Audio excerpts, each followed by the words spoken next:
He backed out. That's right. Bill Simmons said that Jeff Bezos was going to be a potential bidder for the Celtics, but he is no longer.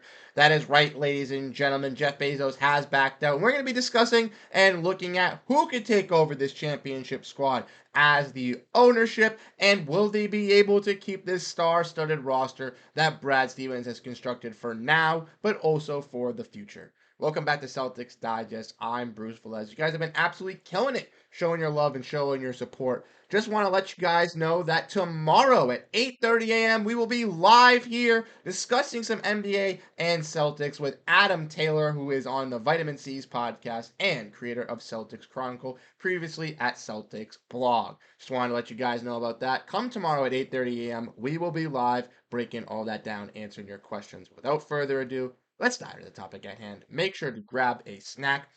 We're going to be discussing no Jeff Bezos and what is really happening with this Celtic squad behind the scenes. So let's dive in and get into all that jazz. Now, yesterday we came out with a video talking about how Bill Simmons said on his podcast yesterday that apparently Jeff Bezos was a bidder for the Boston Celtics and it had some legitimate buzz around the NBA. He also broke down some other things, talking about why the Celtics would be up for sale at a certain price. And you guys can go check that video if you want to find out more information. But as we can see here from the information on Twitter, we found out exclusively that Amazon co founder has no plans to bid on the Boston Celtics, despite the buzz of him round his name in the positive light this week. That's right. Jeff Bezos is backed out. He's no longer in consideration for this, and he no longer will be a potential bidder for this team. Now, in that video, I kind of detailed why I thought that it'd be a little strange for Bezos to even possibly want to come over to Boston. Seattle is his home city. Amazon's founded in Seattle. Expansion is going to Seattle. Why wouldn't he wait? Why wouldn't he want to get a partnership with the NBA, with his home team, have his own stadium over there? That makes a little bit more sense to me. And maybe is a direction we could see Jeff Bezos kind of lean into the future in the next, 3 to 5 years, with the rise and, kind of talk of the expansion and becoming rampant now that the TV deal has been finalized. But that's kind of my synopsis, kind of breaking it down. Honestly, I think that was kind of one of the reasons. And if we want to kind of look at this, we also broke down yesterday as well, courtesy of Savage Sports, that John Henry and the Fenway Sports Group are not in the process of being a bidder as well.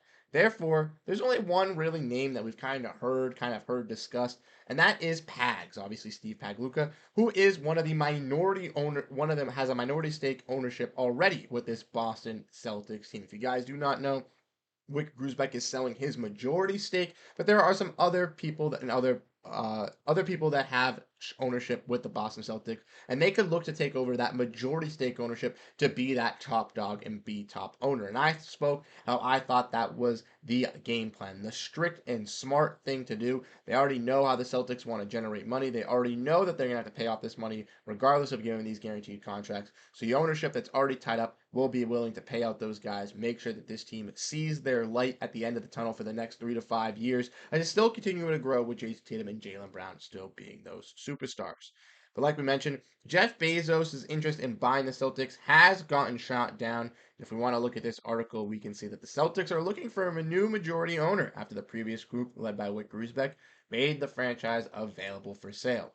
The previous odds for the new owner included several suitors, but Amazon founder Jeff Bezos has caught steam. Reports indicated that Bezos was planning an enormous bid to buy the Celtics, but the speculation has lost momentum.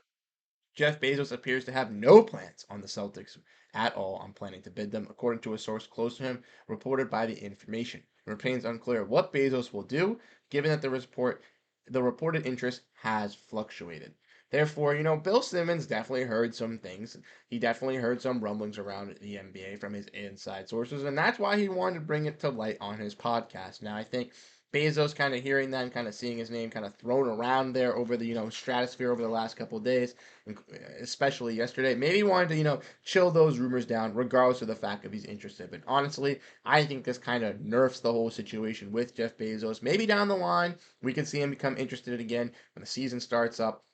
Maybe later in later in this offseason we'll hear some rumblings, we'll hear some more news regarding around Jeff Bezos and possibly being the Celtics owner. But at this point, I think it is dead in the water, and I would not expect him or the Fenway Sports Group to pursue the Boston Celtics as their new owners. So, like I mentioned, where does that kind of leave us? We're going to be discussing that and breaking that down here, kind of talking about what is really happening with this, whole debacle, kind of giving you what I believe is happening behind the scenes. Now, let me know your thoughts down below. Did you guys think Jeff Bezos would have been a good owner? He might have invested a lot of money in this team to keep them, but I don't know if he would have had that engine and that motor to make sure to keep all these guys long term. Might have been able to pay it out right away, but who knows if he would have paid it 5 to 10 years down the future. And that's why I think sticking with this ownership group already is the smart idea. Broke this down and talked about it in the video yesterday, but Wick Grusbeck was one of the main reasons the Celtics made changes this offseason. The end of last year, after seeing a consecutive Eastern Conference Finals run, but no championship being brought to Boston, he realized there was some changes that needed to be made in this system. And unfortunately, some of those changes were some fan favorites. Guys in Marcus Smart, guys in Robert Williams, Malcolm Brogdon, Grant Williams even, who are, traded away from this team to bring in two stars, Kristaps Porziņģis and Jrue Holiday, who fit the mold, fit the necessary system that the Celtics were going to produce at a better equal value. And honestly, they did that. We saw Porzingis have a slew of injuries through the entire season, but that was still no mismatch for the Boston Celtics as they dominated in that postseason with or without Kristaps Porziņģis. And as we saw with Jrue Holiday, he was one of those keys, one of those glue guys really on that defensive side that really unlocked this team. So I believe that whoever's going to take over this ownership from the minority ownership group is going to feel the same way. They're going to be able to tell Brad Stevens these things. They're going to want to see these things. And they've been with the city of Boston in this ownership group for 20 years already. Therefore, they know what Boston fans want. They want to give the Boston fans what they want. And they just saw what this parade brought utter joy to the city. That you think they want to do that again multiple times? 100%.